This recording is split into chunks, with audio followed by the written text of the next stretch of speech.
Bonjour mes chers élèves, j'espère que vous allez bien.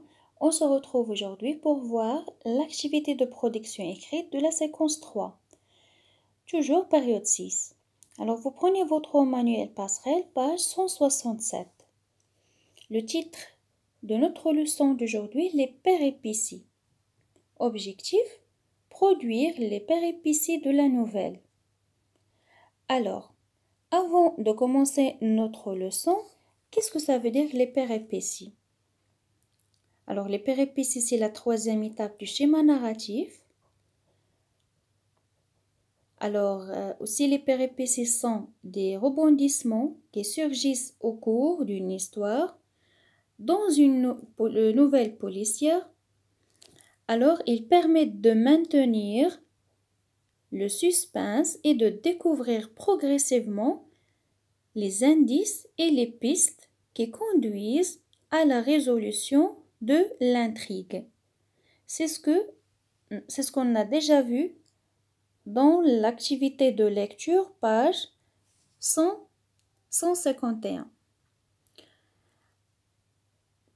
Alors, j'observe et je découvre et je comprends.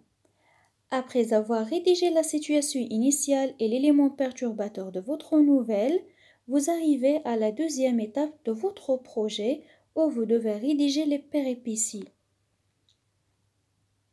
Alors, et pour rédiger les péripéties, vous aurez besoin du synopsis de votre histoire, des parties déjà rédigées. Alors, le synopsis, qu'est-ce que ça veut dire le synopsis? Alors, le synopsis, c'est le résumé de la nouvelle. Alors, les parties déjà rédigées, la situation initiale, la première étape, et l'élément modificateur ou bien l'élément perturbateur. Des complications pour développer les péripéties, complications 1, 2, 3, d'accord?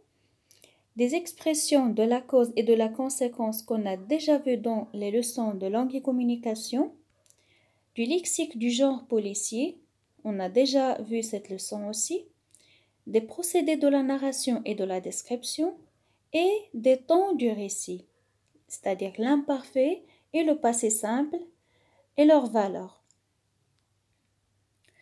Alors moi aussi, j'ai déjà partagé avec vous le synopsis et un exemple de production du synopsis et l'exemple de production de la situation initiale et l'élément perturbateur. Mais dans cette vidéo, je vais vous rappeler de toutes ces étapes.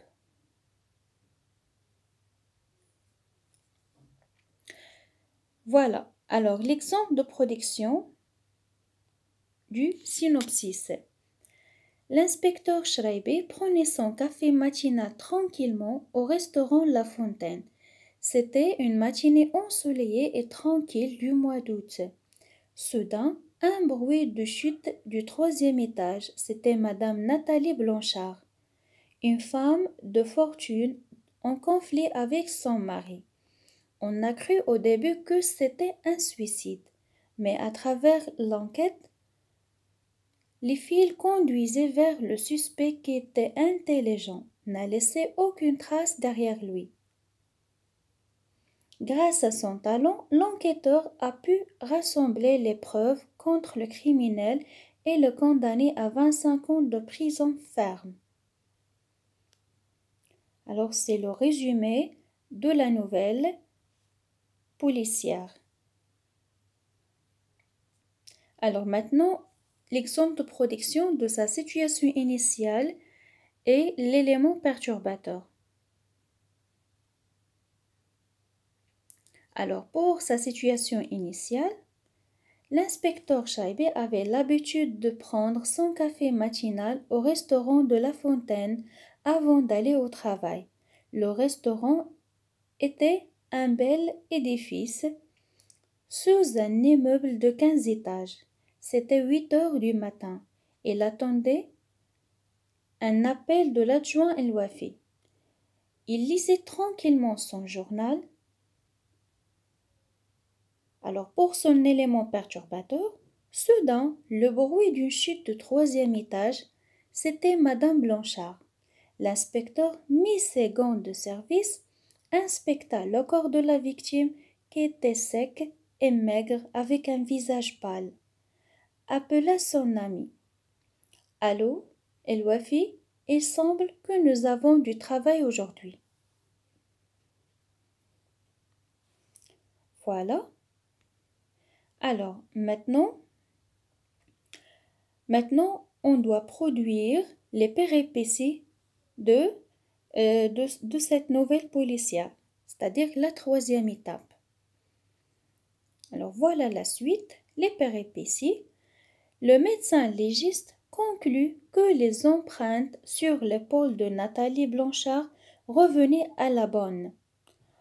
Aussitôt, l'inspecteur Chaibi convoqua la jeune femme de 36 ans pour l'interroger. Elle était toute émue, qu'elle n'avait pas arrêté de pleurer. Elle affirma qu'elle avait doucement secoué Madame Blanchard au niveau de son épaule pour la réveiller prendre son petit déjeuner.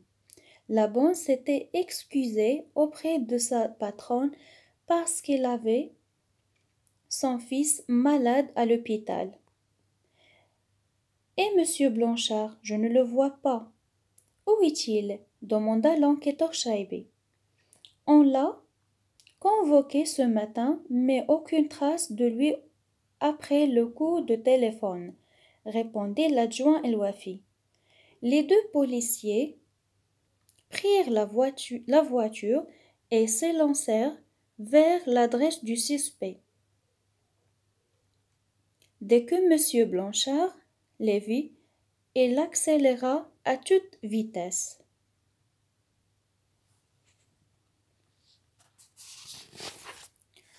Voilà les événements que je vous propose.